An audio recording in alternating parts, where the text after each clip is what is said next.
Hello guys, good morning. Yan na guys, namalingki ako. Wala akong nakita doon ng sariwa na isda. Siyempre kailangan natin ang sariwang isda. Wala akong nakita, ito lang ang sariwa. Yan. Yan, naisip ko, ito na lang ang bibilihin ko, liempo. At iihaw ko siya guys. Mag-ihaw tayo guys. Ayan, minarinate ko muna siya sa oyster sauce at saka kalamansi, bawang. Ayan guys. At saka paminta na powder. Ayan guys. Maya-maya lang guys. Ihaw na natin siya. Magpadingas muna ako ng uling. Ayan na guys. Oh, ang ating inihaw. Ready na. Ayan na siya guys. Yummy ang ating inihaw guys. At na-marinate ito. Ayan siya guys. Kailangan 12:30 maluto na to siya. Kaya dahan-dahan lang ang aking apoy. Ayan siya guys. Yummy.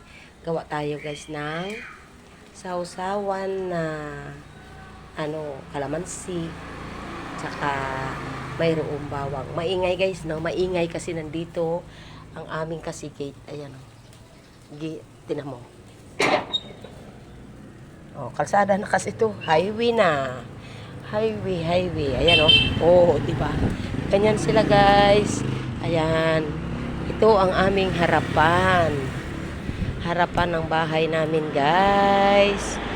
Ito yung harapan. Tapos ito na yung ang aming rinirentahan hanggang doon sa taas. Ayun. Yan. Oh, yan na. Kaya, minsan maingay kasi nandito kami sa gilid ng kalsada. Kaya, ayan na guys. Malapit na siya. Para ito naman ang susunod. Para, alam nyo guys, hindi pa ako nakapagsaing. Kasi 12:30 pa si Iya. 12:15 magsasaing ako. Madali lang naman. Ayan. Sige, gawa na tayo ng ating sausawan na may bawang, suka at saka bawang.